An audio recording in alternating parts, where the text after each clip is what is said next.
আসসালামু আলাইকুম। সর্বপ্রথম বাংলাদেশ ও জিন্দাবাদ। আমাদের সম্মানিত এবং সংসদ সদস্য যারা আছেন, এমপি মন্ত্রী যারা আছেন, সবার কাছে আমার আন্তরিক শুভেচ্ছা ও আসসালামু আলাইকুম। আমার নাম হইল আতাউর রহমান। আমার হইল 13 নম্বর ইউনিয়ন ফানিউন্দা বোরখানজি গ্রাম, নবীগঞ্জ থানা।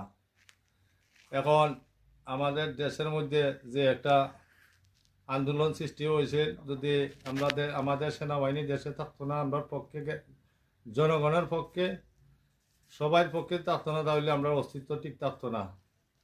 তাই বলি আমরা শান্তি পাইছি এবং এখন ফুটাফুটি আর আশা করি দিতাম সবাই গিয়া দানচরাত। আমরা আশা করছি সুন্দর মতন দিতাম।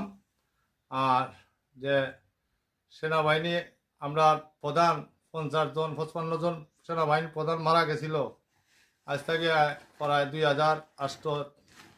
কিন্তু ওই টাইমে আমি বাহিরে আমি দেখছি, আমরা অনেক দুঃখ লাগছে দেখা। এরা বড় বড় চাকরিয়ান, অথচ বিএনপির নেতা কর্ম আছিল, তারা সেনাবাহিনীর প্রধান এরা আছিল, মেজর সাহেব এরা আছিল। আমরা অনেক দুঃখ লাগছে দেখা। এরা তো বাচ্চা কাচ্চা বর্তমানে ফ্যামিলি অসহায়। আমি আশা করি সবাই লাগে এরা লাগে দোয়া করি, সেনাবাহিনীর প্রতি দোয়া করি, পুলিশ বাহিনী, র্যাব বাহিনী যারা আছেন, আমি সবার লাগে দোয়া করি। আর আমি গরিব মানুষ, আমার ছেলে সন্তান নাই, এক মেয়ে আছে, বিয়া দিলাইছি, আমি হাঁটুর রুগী। আর আমরা অসহায় অবস্থা আছি। আশা করি ইনশাল্লাহ আমরা ভোট দিব দানচরাতে। আপনারা এই আমাদের পরিচয়পত্র আছে, আইডি কার্ড আছে, দিয়া দিলাম। আমার নাম হইল আতাউর রহমান। কারণ আমি বেশি হতে মারতাম পারলাম না। আমি যদি কোনো ভুল ত্রুটি হয়, বেয়াদবি হয়, তাহলে আপনারা ক্ষমার দৃষ্টিতে দেখবেন। আসসালামু আলাইকুম। আমি একজন নিরীহ ব্যক্তি।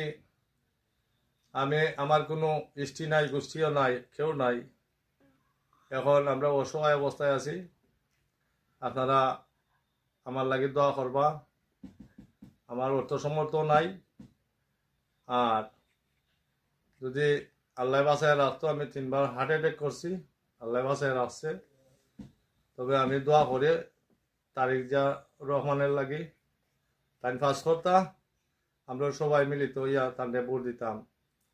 আশা করি ভোটে তাই জয়যুক্ত হইতা, তাদের লাগে দোয়া করি আমরা। তাইনে অনেক কষ্ট ভোগ পাইছেন। আসসালামু আলাইকুম রহমতুল্লাহি ওয়া বারাকাতুহু।